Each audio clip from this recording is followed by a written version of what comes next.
their most perfect self. These people are known as pretties, and since they're perfect and happy living in the city, conflict is avoided. Those who haven't gone through the procedure yet are called uglies, and stay in the dorms in Uglyville. Tally can't wait to become a pretty and constantly uses an app on the mirror to see how she'd look after the procedure. Her best friend is Paris and they call each other Nose and Squint since childhood. Sometimes they go to the bridge during curfew hours and use special glasses to watch the pretties partying in the city.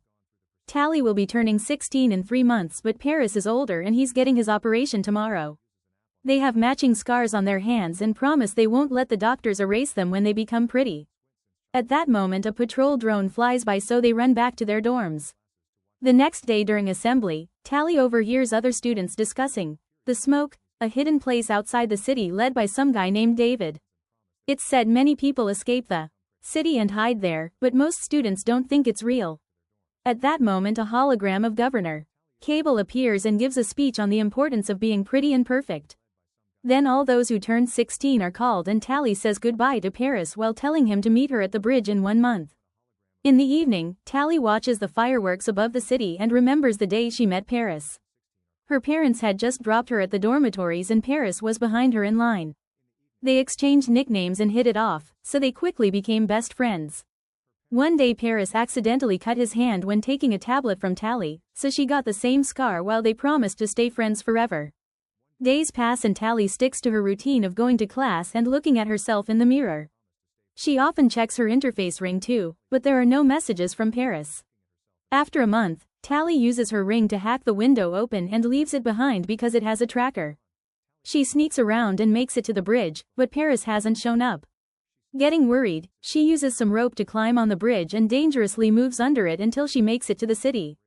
She sneaks around by hiding behind the plants, but when a partygoer drops a mask, Tally grabs it and puts it on. The mask puts on a hologram on her body, making it look like she's wearing a fancy dress. Now Tally can get into the party, and she's amazed by all the decorations. Eventually she finds Paris, who looks completely different and doesn't recognize her. Tally takes off her mask and asks why he didn't go to the bridge, so Paris explains things are different now and he doesn't know how he could relate to her anymore. Tally can't believe what she's hearing and realizes how much he's truly changed when she notices his scar is gone.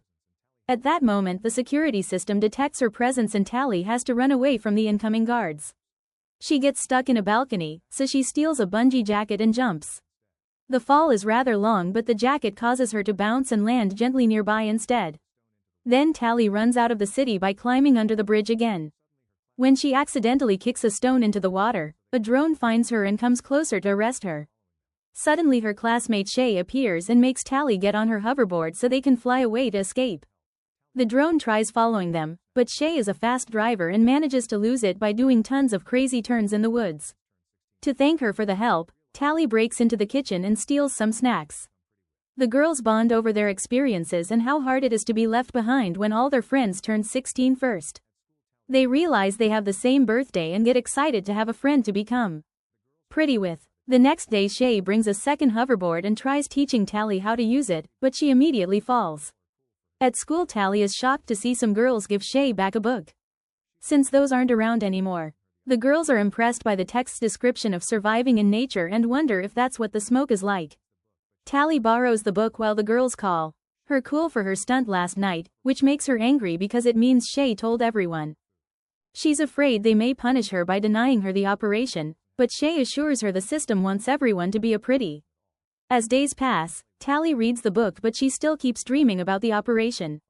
Shay continues to teach her how to use the hoverboard and in return Tally keeps on hacking with her ring to get extra food. Tally also shows Shay her pretty designs on the app, but Shay doesn't have an account. In fact, she isn't excited about the operation at all. Eventually Tally learns how to fly well and the girls use their hoverboards on crazy ramps to have fun. When Tally gives Shay the book back, she says she wishes she could visit that beautiful nature and Shay mentions that it wouldn't be so bad not to get the operation, but Tally thinks that's crazy talk. Suddenly Shay mentions the smoke and takes Tally to the edge of the woods. After leaving their rings on some branches, they cross the border by riding their hoverboards over the river. Eventually they make it to the ruins of an old city and Shay tells Tally about ancient objects like roller coasters. Next Shay takes Tally into an abandoned building and drops the truth. The smoke is real and David will be arriving soon. Shay refuses to get the surgery and will be leaving tonight, so she wants Tally to come with her. However, Tally turns her down, saying she doesn't want to be free, she wants to be pretty. An upset Shay gives her directions to reach the smoke in case Tally ever changes her mind, and hugs her before leaving on her hoverboard, following the sign of David's fire in another building. The next day it's Tally's birthday, so she goes to the clinic for the surgery. However, they call everyone except for her. Then a guard takes her away in an aircraft to see Dr. Cable, who explains Shay is missing. Tally says she doesn't know anything, but Cable can see her vitals on a screen that indicates she's lying. Cable tells Tally that Shay is in danger because David brainwashed her, and he's known for holding people against their will. When Tally insists she doesn't know anything, Cable sends her back to her dorm without getting the surgery. That night, Tally hears a noise and is surprised to see Paris appearing at the window. Tally explains what happened and Paris thinks she should tell Cable what she knows so they can finally be together. The next day Tally is again taken to see Cable, who tells her David is developing a weapon to attack the city, so she needs Tally to infiltrate the smoke. Tally agrees to help and Cable promises that if she's successful, she'll get the surgery. She also gives Tally a necklace that flashes in her eyes, which she must activate when she finds the weapon's location. Afterward, Tally follows Shay's instructions and rides the hoverboard on the old roller coaster for a few miles. Eventually she finds a gap and falls in the woods, but she's caught by a force field. There she finds abandoned train tracks, which she must follow to find the smoke. For the next few days Tally survives in the wild like she read in the book and admires nature like never before. She also gets to climb a mountain. The train tracks have a big gap in the middle of a chasm, so she gets on the hoverboard again and makes a big jump that shuts down the board. Tally starts falling very fast, but before she hits the ground, the hoverboard reactivates and she reaches the other side of the chasm. Now she has to wait in a field of flowers like the instructions said. Meanwhile, Cable brings Paris to her office, revealing he went to her dorm the other night because she asked him to. Paris admits it felt good to be in town, as if he could think clearly again. Then Cable announces a select few have been chosen for a new procedure and Paris agrees to enter the surgery machine to get body enhancements. That night Tally wakes up coughing because of smoke. She discovers the field is on fire and doesn't know what to do, but suddenly a mysterious person picks her up and takes her away. This is David, who starts scanning Tally and her things for trackers. He finds one inside the hoverboard and removes it, but his scanner doesn't react to the necklace. At the same time, Cable's men receive an alert about the tracker being removed and she sends people to search the area. In the morning, David and Tally make it to a smoke outpost, where Tally gets to reunite with her friend. Shay is super excited to see her, but Croy is suspicious. The group camps for the night and Shay asks about the necklace, so Tally pretends it was a gift from Paris. Tally is surprised to see Shay happy after what Cable said and tries to express her worries, which makes Shay think she came to convince her to go back. An argument ensues and Tally agrees to give the smoke a chance. The next day Tally learns that the smoke stars fires on purpose to burn the orchids because they're actually toxic and destroy any place they're planted in. Tally doesn't believe him and says the orchids were the clean energy solution, but David explains that's a government lie and that the flowers are turning the planet into a wasteland. He wants to take Tally on their mission to prove it and Croy protests, but Shay vouches for her. The group has an old helicopter that they fixed with solar panels and they go on a flight. Now Tally can see the area where orchids used to grow, which is nothing but desert. Using a flamethrower, Shay burns down as many orchids as possible. At that moment Croy's tablet detects someone coming, so David lowers the helicopter to hide in the smoke. The movement looses the rope holding Shay and she falls. Cable's scouts scent are getting closer, so Tally ties a bag at the end of the rope for weight and throws it off before using it to go down. The helicopter starts to lose lift while Tally looks for Shay among the flames.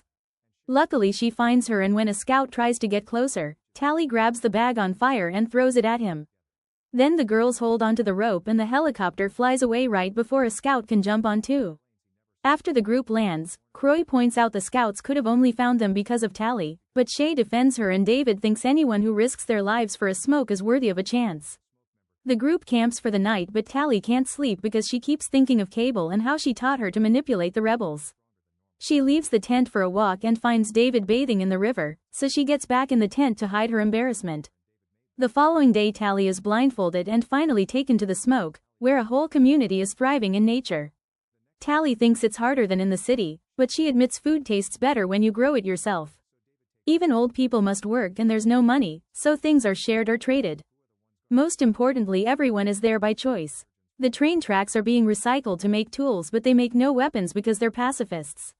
One afternoon, Tally finds a weird door and tries looking inside, but Croy catches her red-handed and sends her away.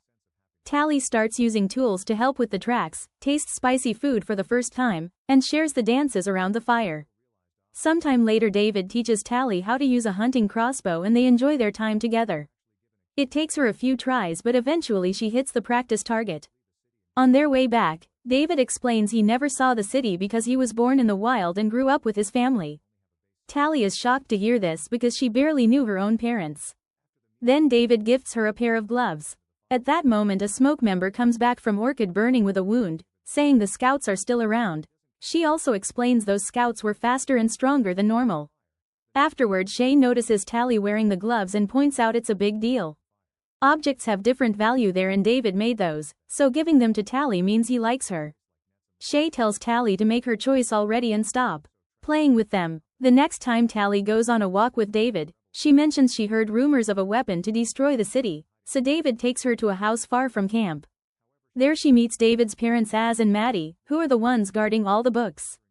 They used to be cosmetic surgeons for the government and got suspicious of a few tests, so they started to investigate.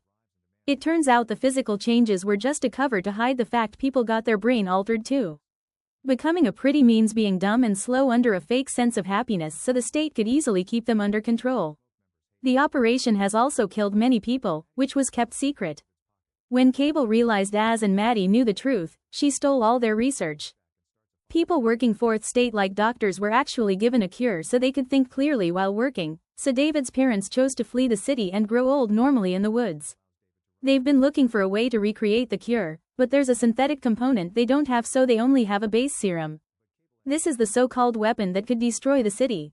After the meeting is over, Tally throws her necklace into the fire, choosing to stay with the smoke. She also tries telling David that she's done terrible things, but he doesn't care because she's a new person now. Then they share a kiss. In the fire, the necklace sparks. In the morning, city aircraft arrive. At the smoke and open fire, everyone starts running away and the scouts chase after them, only to fall for the traps already in place like nets and logs. Unfortunately, they're too fast and strong, so traps aren't enough to stop them. Soon they're knocking down and capturing every rebel on their way, including Shay. Tally manages to find a hiding spot with David, who wants to go out to help. However, she stops him since they're too strong for him. The duo sneaks to the spot where they're gathering all the prisoners and Tally is devastated to discover Paris has become a scout. Az and Maddie are captured at the same time. Cable arrives and demands to know where David is. The parents refuse to talk, so Cable orders Paris to kill Az. David and Tally run out to stop him, but it's too late. Then Cable tells everyone that Tally has been working for her and now the smoke members hate her. While everyone is distracted, Maddie hides the serum in David's pocket. As Cable announces everyone will receive the surgery, Tally runs to the supply shack and starts a fire. She also grabs a crossbow and escapes through the window while a scout tries to break in. Suddenly the fire causes an explosion and it throws the scout back. It also allows David to run away. A scout comes after him, however Tally stops him with an arrow. Paris wants to join the chase, but Cable announces they're leaving. Some scouts destroy Maddie's research and set the area on fire while the others push all the prisoners into the aircraft. After they're gone, David gathers the few supplies he can find for a rescue mission. Tally tries approaching him and he attacks her with a knife, barely stopping himself from hurting her. She wants to help him to rescue the others and he points out he doesn't trust her anymore, so Tally explains he needs her because he's never been to the city. Sometime later in the city, Tally approaches the students that read Shay's book and introduces them to David to prove that the smoke is real. Tally borrows an interface ring from them and asks them to gather lots of kids to create a distraction. Soon a bunch of teenagers write the smoke lives in the sky using their hoverboards. Meanwhile, David and Tally wait for the aircraft to leave the clinic and get inside using hoverboards too. They go through the aircraft tunnel and land safely thanks to the bungee vests. They carefully sneak around and Tally uses the ring to hack a lock, but this isn't just a kitchen and it doesn't work. Suddenly the door is opened by a pretty and David immediately starts fighting him. They exchange a few hits before David overpowers him and holds him against the wall, so Tally takes his ring. Then David throws him in the corridor and Tally locks the door. As the alarms go off, the duo finds the cell and uses the ring to free everyone. Tally realizes Shay isn't around and Croy reveals she was already given the surgery. While most of the group escapes, David, Tally, and Maddie go looking for Shay, but when they make it to the lab it's too late. She's already a pretty. Tally cries and apologizes, yet Shay swears she loves it. At that moment Cable and Paris arrive and force the trio to get into the machines so they can finally get the surgery. The process begins, but before the needles can start cutting, the Smoke's helicopter appears outside and Croy opens fire with the flamethrower. Cable and Paris are forced to run and the machines get damaged, so the system fails and the operation stops. The trio comes out and Tally grabs Shay while Maddie gets the component she needed from a cupboard. The group runs to the roof and finds Paris, so Tally tries to make him see reason by using their nicknames and pointing out a piece of glass gave him his scar again. Paris gently touches Tally's face and David thinks it's an attack, so he tackles Paris and tries to fight him. Paris is too strong and keeps beating him up, but before he can kill him Tally uses a hoverboard to move fast and tackles Paris, making him fall off the edge. He holds on for a second and says her nickname before he falls into a waterfall. Afterward the group escapes on hoverboards and see the other teens making the drones crash against each other in the sky. They hide in the abandoned city and Maddie takes the serum from David's pocket to finish mixing the cure. However, she can't be sure if it'll actually work or have bad side effects for the brain. Shay doesn't want to take it and Shay refuses to force it on anyone, so Tally volunteers to be the test subject. She'll hand herself in and let them do the surgery so she can then take the cure, promising to keep a sign for them to know if it works. The aircraft and Cable are coming, so after a final goodbye, the group runs away while Tally lets the scouts arrest her. Sometime later Tally is the perfect pretty living in a very fancy apartment. She swears she loves being like this, but the scar on her hand reveals she's still herself and lying as a spy.